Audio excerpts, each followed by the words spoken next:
Chris Billam-Smith versus Richard Riakporhe 2, the rematch. You know, we always do rematches different on the breakdown. We just have a conversation. The first fight ended split decision victory for Richard Riakporhe, right? Back in 2019, much has changed since that date.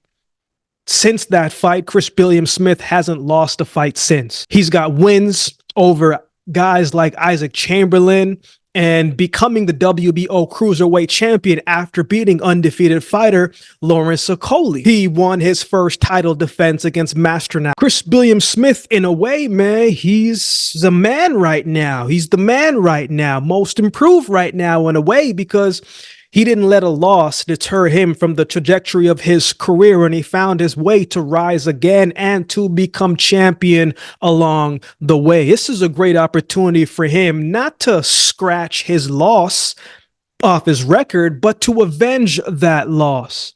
However, that first fight wasn't without its own controversy. Many people still felt like Chris Billam-Smith actually did enough to win the fight, but that was then.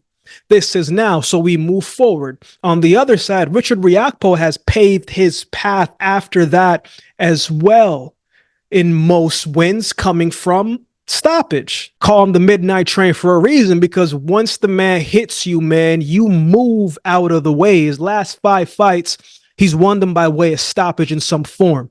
Dion Juma gave him a very good fight, a solid fight, and a fight that we saw a much more patient Richard Riakporhe, but the power came and it proved to be too much when he really started to get through. Fabio Turki was also someone who I expected to give Richard Riakporhe a tougher fight, because Turki was a pretty good boxer that we've seen thus far, and that fight didn't last too long. It was over in 2 rounds. Christophe Goaki, Dillian Bergeron, both were stopped within 5 rounds. So Riakporhe is very confident coming into this fight right now, as he should be. It's always a level of confidence when you have power and you haven't lost a fight before. It always feels good.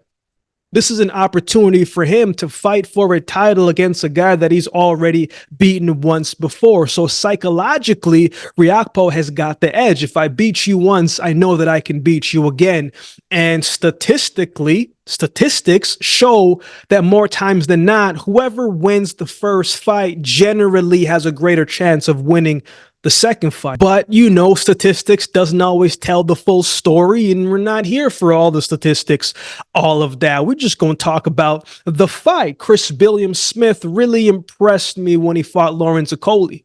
When the going got tough and both guys were tired, he rose to the occasion, right? If Okolie wasn't holding as much as he was, man, I think Chris Billam-Smith probably would have stopped. Okolie just wasn't holding for no reason. He was holding because he looked exhausted, right? He was getting clipped with shots because of the exhaustion, and because he was trying to hold, he walked into some shots that he probably could have avoided if he would have just backed up, created the separation, and let Chris Billam-Smith come to him, and he could be the one to return fire. Lawrence Okolie got dropped 3 times in that fight. One of those drops was a little questionable, but nonetheless, it was 3 times. And 2-point deductions after that, and it still wasn't a clear win for Chris Billam-Smith on the scorecards, which is also very interesting.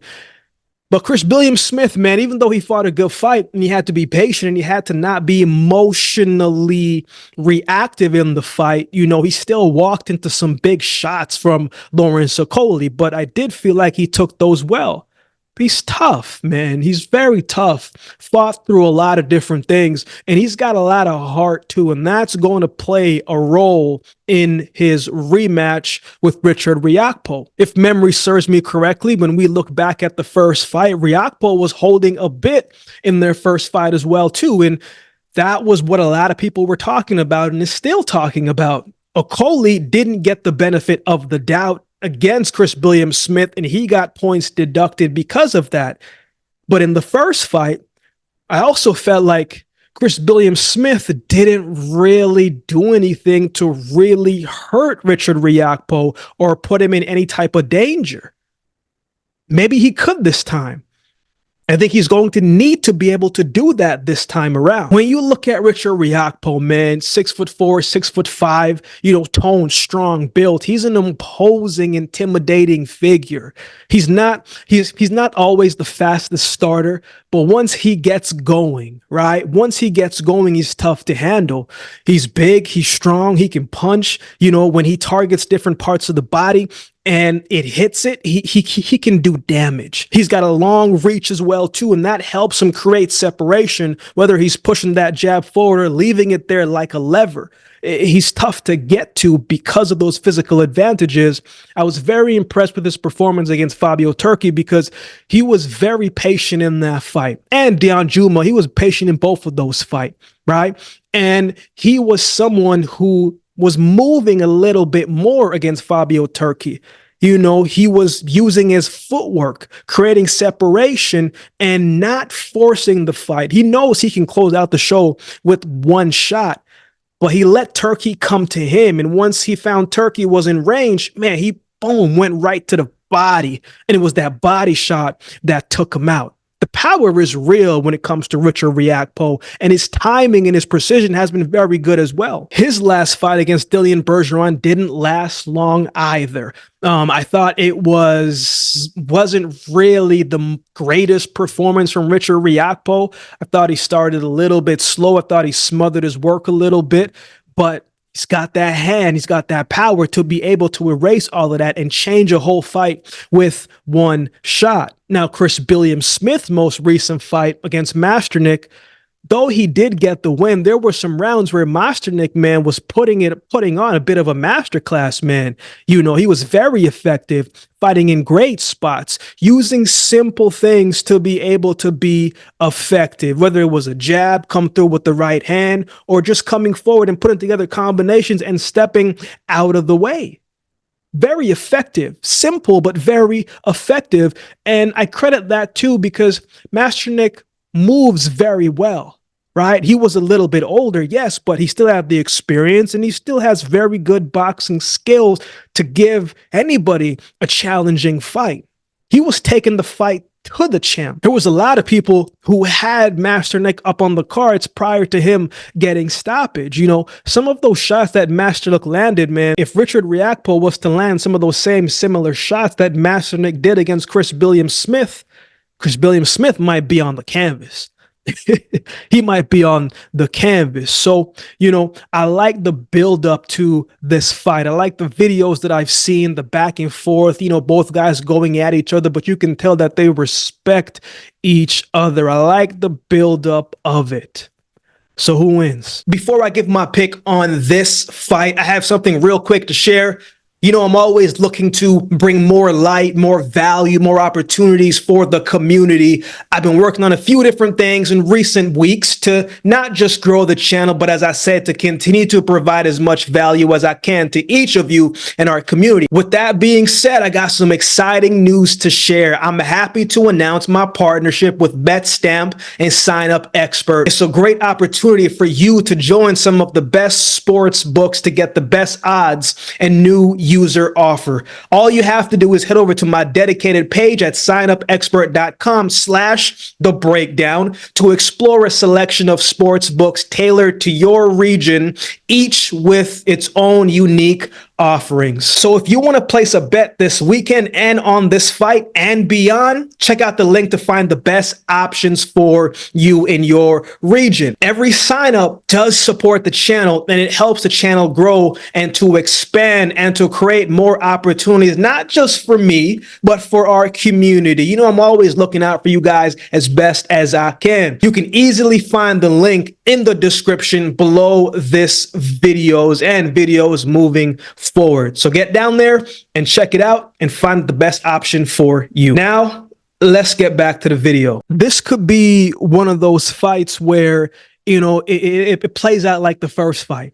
I think Riakporhe, though, is due for a tough fight. He's been having his way in his recent fights, and I think he's due for a fight where he's going to be tested. I think he's due for a fight where he's going to have to dig deep, and I think Chris Billam-Smith is going to be the guy on the night to give him that test. I think Chris Billam-Smith also needs to let his hands go and try and overwhelm Richard Riakporhe, or at least do enough to push him on the back foot where Richard Riakporhe isn't the one coming forward, but he's got to fight off the back foot. Right? If there's much holding in this fight, if Richard Riakporhe holds similarly to how he did in the first fight, I don't think the ref is going to be as lenient, and I think there will be a point deduction in this fight. I think both guys are better now than when they once were, when they fought a couple years ago. Masternick had a lot of success against Chris Billam-Smith, and again, I think is partially because of the movement. Riakporhe is not as fluid with his movement, but he does have the power to slow down anybody, including Chris Billam-Smith, in different ways. Masternick was able to use his footwork to make things tricky for Billam-Smith, and Riakporhe can do the same thing, but just differently by going to the body early. I also think Chris Billam-Smith has a little bit more technical offensive skill set in his bag, and he's not as predictable as Richard Riakporhe has been in previous fights before. But if he can't hurt Richard Riakporhe, man, I think it's going to be tough for him to slow up the bigger and stronger man. So with that being said, I like Richard Riakporhe in a similar fight to the first fight, maybe a little bit more action early, but I think he wins again by some form of split decision, majority decision, and maybe even gets the stoppage. If he comes out to letting his hands go and go into the body early, I think he could get the stoppage win in this fight. I think I could see a situation where Chris Billam-Smith outdigs Richard Riakporhe and just does enough to win the fight as well too. But right now, I'm leaning towards Richard Riakporhe to win this fight by decision. What are your thoughts on this fight? Who do you have winning this one? Let me know in the comment section below. Those are my thoughts. I would love to hear from you. I don't always get to do all the suggested videos. You guys suggest in the comment section below, but if you become a member, man, those suggested videos rise to the top, and I will do my best to get those done for you that week. Or if you'd like to become a member just to show love and to support the channel, man, that would be greatly appreciated as well. Shout out to all the members. Shout out to everybody that continues to like, comment, share, and subscribe to the channel. So if you've been watching the video, this time do me a favor and subscribe to the channel, and we'll definitely see you next time.